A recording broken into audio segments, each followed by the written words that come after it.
అందరికీ నమస్కారం. కార్తీక పురాణంలో 30వ అధ్యాయం 30వ రోజు చదవవలసిన పవిత్రమైన కథ గురించి తెలుసుకుందాం.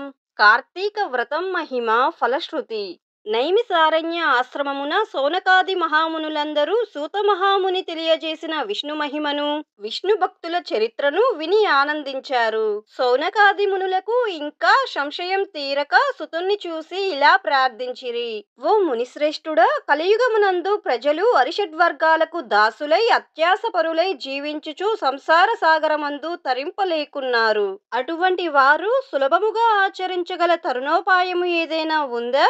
ధర్మాలన్నిటిలోకెల్లా ఉత్తమమైన ధర్మము ఏది? దేవతలందరిలో ముక్తినుసంగు ఉత్తమ దైవము ఎవరు? ప్రతి క్షణము మృత్యువు వెంటాడుచున్న మానవులకు సులభముగా మోక్షము పొందు ఉపాయము ఏది?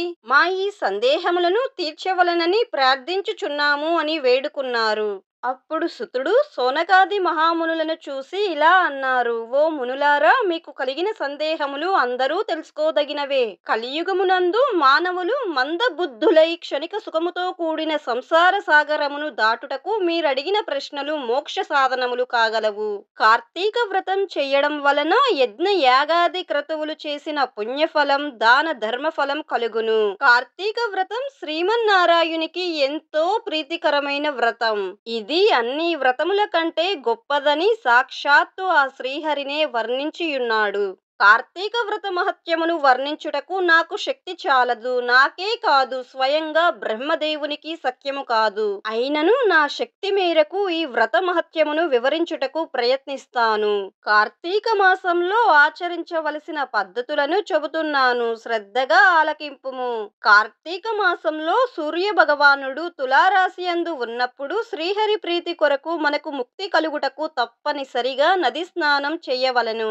దేవాలయానికి వెళ్ళి హరిహరాదులను పూజించాలి. తన శక్తి కొలది దీపదానం చేయాలి. ఈ నెల రోజులు శుచి అయిన భోజనం తినవలెను. అపరిశుభ్రమైన, స్నానం చేయకుండా వండిన పదార్థాలు తినకూడదు. రాత్రిపూట శివాలయంలో గాని వైష్ణవాలయంలో గాని ఆవు నేతితో దీపారాధన చెయ్యాలి. ప్రతిరోజు ఉదయం సాయంత్రం పురాణ పఠనం చెయ్యాలి. ఈ విధంగా చేసినచో సకల పాపముల నుండి విముక్తులై సర్వ సౌఖ్యములను అనుభవిస్తారు. కార్తీక వ్రతమును చేయుటకు శక్తి ఉండి కూడా చెయ్యని వారు, ఇతరులు చేస్తుంటే ఎగతాళి చేసేవారు, వ్రతం చేసేవారికి ధన సహాయము దొరకకుండా అడ్డు తగిలేవారు, ఇలాంటి వారు ఇహలోకంలో అనేక కష్టములను అనుభవించి అంత్యమున నరకమందు యమకింకరుల చేత నానా హింసలకు గురవుతారు. అంతేకాక అట్టి మానవులు 100 జన్మల వరకు చండాలులుగా జన్మిస్తారు. కార్తీక మాసంలో కావేరీ నదిలో గాని, గంగా నదిలో గాని, అఖండ గౌతమి నదిలో గాని స్నానం చేసి నిష్ఠతో వ్రతం చేసేవారు శాశ్వత వైకుంఠాన్ని పొందుతారు. సంవత్సరములో వచ్చు అన్ని మాసముల కన్నా కార్తీక మాసమే ఉత్తమోత్తమైనది, ఎంతో ఫలదాయకమైనది. అంతేకాక హరిహరాదులకు ప్రీతికరమైనది. పుణ్యాత్ములకు మాత్రమే కార్తీక వ్రతం చెయ్యాలనే కోరిక కలుగుతుంది. దుర్మార్గులకు కార్తీక మాసమన్నా కార్తీక వ్రతమన్నా అసహ్యం కలుగుతుంది. కావున ప్రతి మానవుడు ఈ పరమ సత్యమును గ్రహించి ఇటువంటి పుణ్యకాలమును వృధా చెయ్యక తమ శక్తి కొలది కార్తీక వ్రతమును ఆచరించవలెను.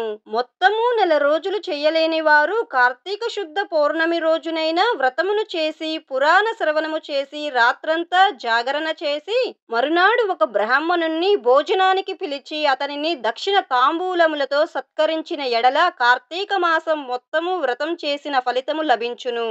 కార్తీక మాసంలో ధనం, ధాన్యం, బంగారం, గృహం, కన్యాదానం చేసినచో ఎప్పటికీ తరగని పుణ్యం కలుగుతుంది. ఈ నెల రోజులు ధనవంతుడైనను బీదవాడైనను మరెవ్వరైనను సరే సదా హరినామ స్మరణ చేస్తూ పుణ్యతీర్థములు మరియు నదులలో స్నానము చేసి దానాలు చేస్తూ పురాణాలు విని చదువుచూ ఉన్నట్లయితే వారికి పుణ్యలోక ప్రాప్తి కలుగును. ఈ కథను చదివిన వారికి, విన్నవారికి ఆ శ్రీమన్నారాయణుడు సకల ఐశ్వర్యములు ప్రసాదించి వైకుంఠ ప్రాప్తిని కలుగజేయును.